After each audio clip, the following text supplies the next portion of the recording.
welcome back to the Chance Bishop Show YouTube for episode 30 of our MLB Show 22, the show featuring Chance Bishop, who's going to be offered or I guess we're requesting a 3-year, $10 million deal, $3.3 million a season. What that's going to do is it's going to void our arbitration if it is accepted by the Mariners. And yeah, it was. We're here in spring training, just, kicking the can around, just kind of, I guess, in theory, wasting an episode right now. But yeah, we signed a 3-year, $10 million collective deal. So $10 million total, $3.3 million AAV to be a Seattle Mariner for the rest of our arbitration. So that's going to lock us up for like 7 seasons total, I believe. I don't know the exact math. It's like 6 or 7 seasons we're going to be in Seattle before we actually hit free agency. It's going to be a year short of how long A-Rod spent in Seattle. Or it's going to be a year more. It's going to be something like that. Comparing ourselves to A-Rod, not the best comparison for a young player with a lot of potential. Definitely one of the worst possible comparisons to make for any young player playing for the Seattle Mariners, saying, oh, this guy's going to be the next A-Rod. Well, that's awful. That's an awful thing to say, because, like, what A-Rod are you going to be? Are you going to be the super selfish, egotistical A-Rod that was, like, really manipulative with the Mariners? That was like, man, I shouldn't be MVP because I'm not even the best player on my own team. Ken Griffey Jr. should be MVP. And everyone's like, oh, wow, this guy's so humble. He's so down to earth. He's a nice young gentleman. And then it comes out at the end of the season and he doesn't win and he throws a hissy fit. He's like, how do I not win MVP? I was the best player in the league. Even though literally a couple months before, I'm not even the best player on my team. I don't deserve it. Now, I get being upset that you are not winning the MVP and all. But that was a polar absolute 180 right there that went down between what happened. Now, could A-Rod be the Texas Ranger A-Rod? Right? Where the dude's juiced up the whole time?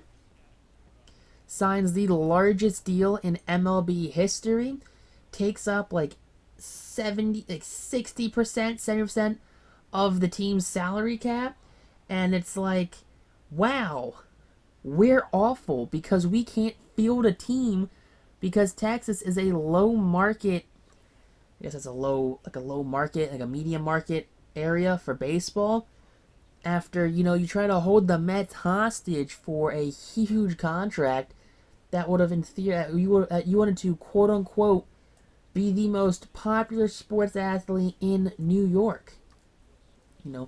Doubling the billboards of Derek Jeter, your own personal, like, office at the Mets facility, your own private jet that you could charter whenever you wanted, and like season tickets and all these crazy things. And then the Mets were like, no.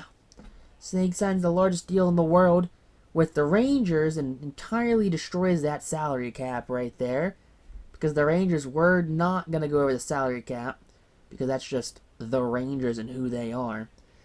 And then you could be maybe you're the Alex Rodriguez that got traded for Manny Ramirez for the Red Sox.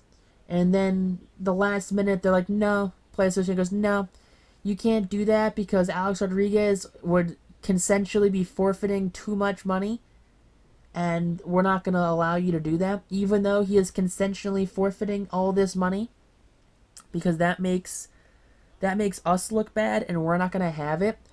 Because Players Association getting in the way of things just makes no sense, even though it wasn't even like he was being forced to get rid of the money. It was something that he literally agreed upon to get traded to Boston for Manny Ramirez, because Alex Rodriguez was making way too much money to get traded to any team that had any sort of salary cap attached to them, because he just made that much money. It was insane, the amount of money that he made, because it made him literally untradeable to teams.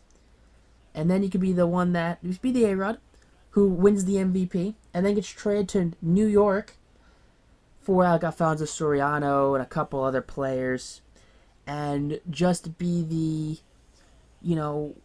be a great guy. Be the guy who goes, hey, would you rather A-Rod or Jeter? The year he comes off of an MVP, and they go, Jeter, hand down Jeter. I don't want A-Rod on my team, because even then, even before the PED stuff with A-Rod came out, everyone was like, I don't want A-Rod on my team. I would rather have Jeter, even though A-Rod is by far the better athlete. Better hitter, better defender, better shortstop, Alex Rodriguez.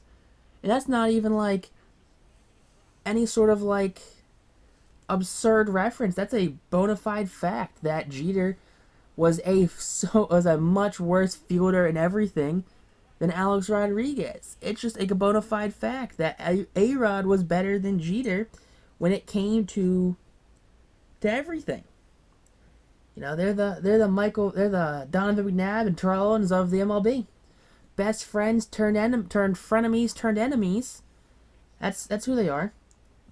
It's the same story, just played out in two different sports.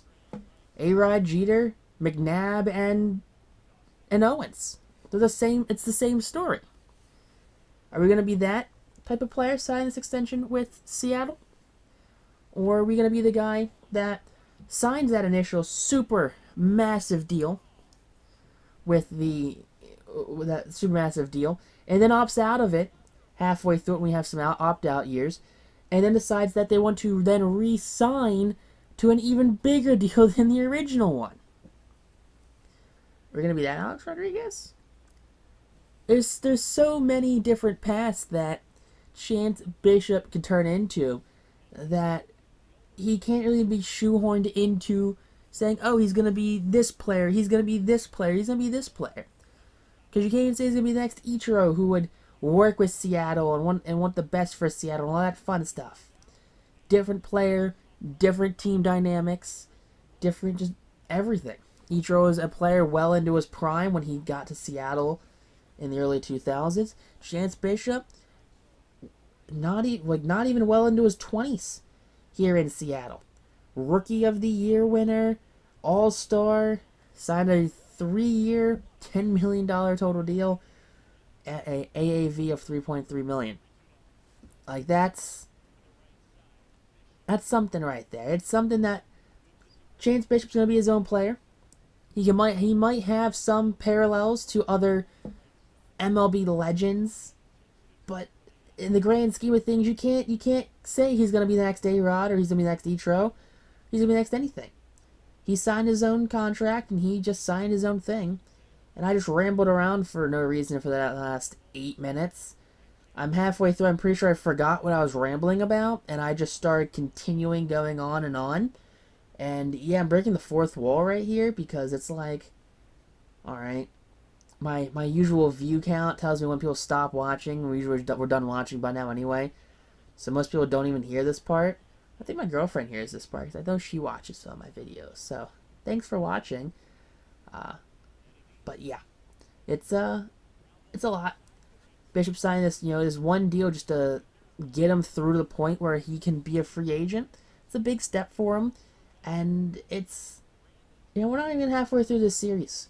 We're not even halfway through the series yet, and it's gonna be a great series in the overall grand scheme of things. Hope you guys enjoyed this episode. If you're new to the channel, hit subscribe button to upload almost daily content, and yeah, hit that like button, comment down below what you think we should do with this series. And text on YouTube though. Peace out, rock on, stay super classy, ourselves a great